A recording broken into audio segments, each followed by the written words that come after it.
Destination Wallonie, tout pour s'évader. Faites le plein d'idées sur visitewallonia.be.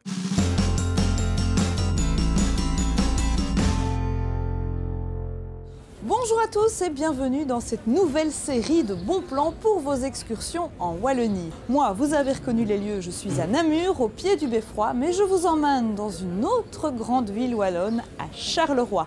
Premier arrêt, le Bois du Casier à Marcinelle, un lieu de mémoire, mais aussi un lieu de culture composé de plusieurs musées. Ensuite, direction Intéry, un site à la biodiversité exceptionnelle.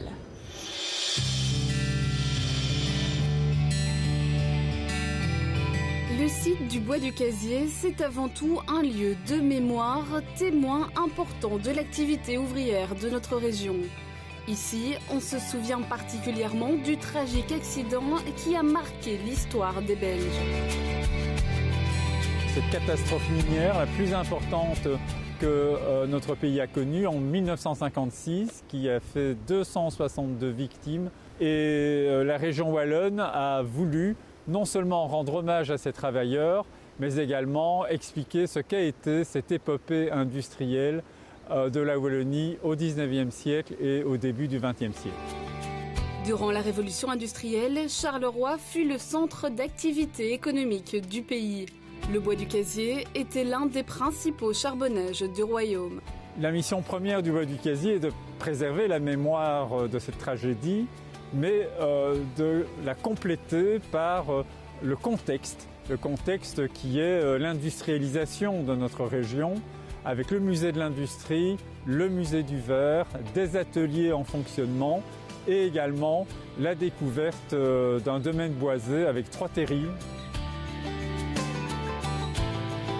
Il y en a 3 ici, facilement accessibles, qui permettent non seulement de comprendre aussi ce qu'a été l'extraction houillère, le triage, le lavage de la houille, et en même temps maintenant c'est arboré, il y a une faune, une flore tout à fait particulière. Le Bois du Casier, c'est aussi un vaste site de balade de pas moins de 25 hectares. Pour le découvrir, il existe des cartes d'orientation ainsi qu'une application pour smartphone. Le Bois du Casier est reconnu au patrimoine mondial de l'UNESCO. Le Bois du Casier est également labellisé patrimoine européen puisque la catastrophe de 1956 est à l'origine de l'Europe sociale et d'une première réflexion sur la sécurité au travail. Cette année, le Bois du Casier célèbre un double anniversaire, celui des 65 ans de la tragédie, ainsi que les 75 ans de l'accord belgo-italien homme contre charbon. Ceux qui ne connaissent pas Charleroi ou qui en ont une mauvaise image doivent d'abord venir au Bois du Casier avant de porter un jugement sur notre région. C'est là, ici, que se comprend mieux ce que sont les Carolo, toute leur histoire difficile, mais dont ils sont fiers.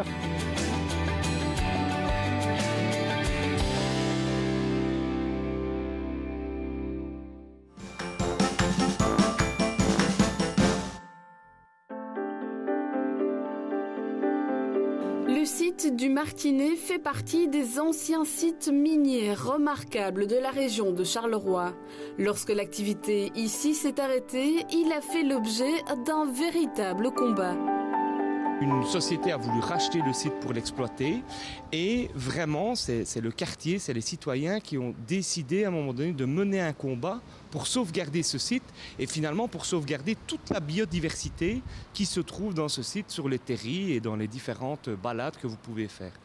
Il y a eu une grosse réflexion au niveau de la ville de Charleroi pour voir comment est-ce qu'on peut l'exploiter, comment est-ce qu'aujourd'hui on peut utiliser ce site par des balades mais aussi par différents projets. À côté de la manufacture urbaine, de la brasserie et du vignoble installé sur les hauteurs, le Martinet, c'est avant tout un vaste site de promenade. La particularité du Martinet, c'est que dans les années 50, un ingénieur qui s'appelait Capard a fait des essais de plantation sur le terri pour voir ce qui pouvait pousser. Et donc les plantations qu'il a faites ont eu la particularité de se développer très, très vite et de manière inattendue et assez florissante. Et donc, d'où l'intérêt du terri du Martinez, qui a une végétation qui est un peu différente des autres terris qui se sont revégétalisés naturellement. Vous avez ici la preuve que le charbon est issu des végétaux. Ici, vous avez un fossile de cordaïte. Tout au long de la balade, on découvre des vestiges de l'exploitation minière d'autrefois. Tous les puits de mine qui sont répertoriés sont fermés par une dalle de béton sur laquelle on vient placer une pierre bleue du même type que celle-ci qui reprend des indications concernant ce puits. Ici, on peut lire MFMNC, Monceau, Fontaine, Marcinelle, nord de Charleroi. C'était le nom de la concession. Le site du Martinez est traversé par la célèbre boucle noire, appelée également GR 412. On se souvient de ce que les gens disaient dans le temps, hein, Charleroi, pays noir.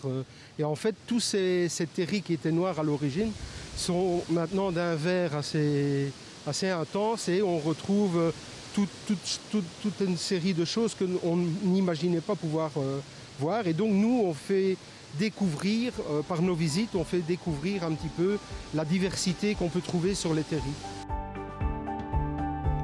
Certains terris sont en libre accès et peuvent être parcourus à l'aide d'une carte. Des visites pour des groupes et des particuliers peuvent aussi être organisées. Plus d'informations à retrouver via la Maison du Tourisme de Charleroi.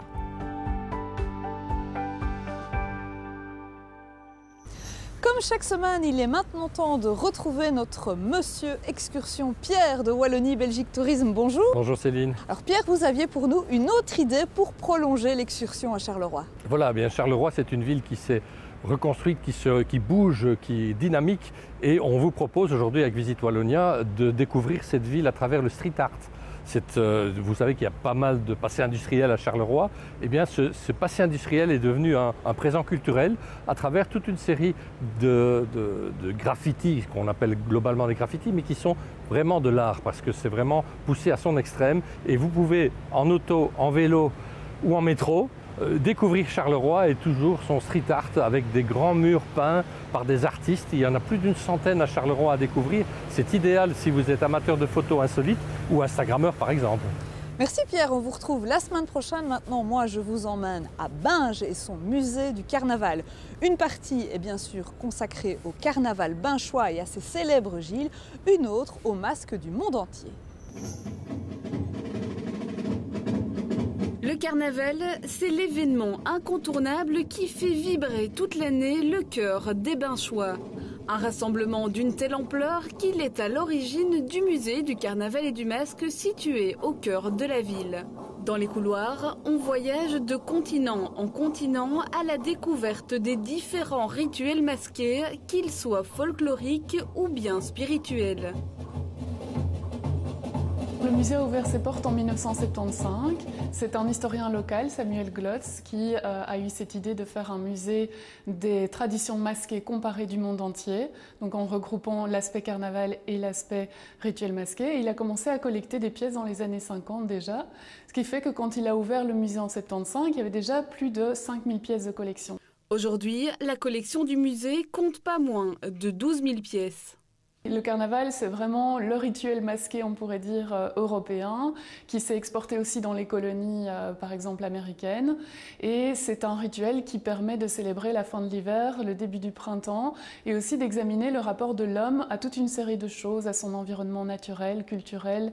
Aujourd'hui, on a le rapport à la politique, à l'économie aussi.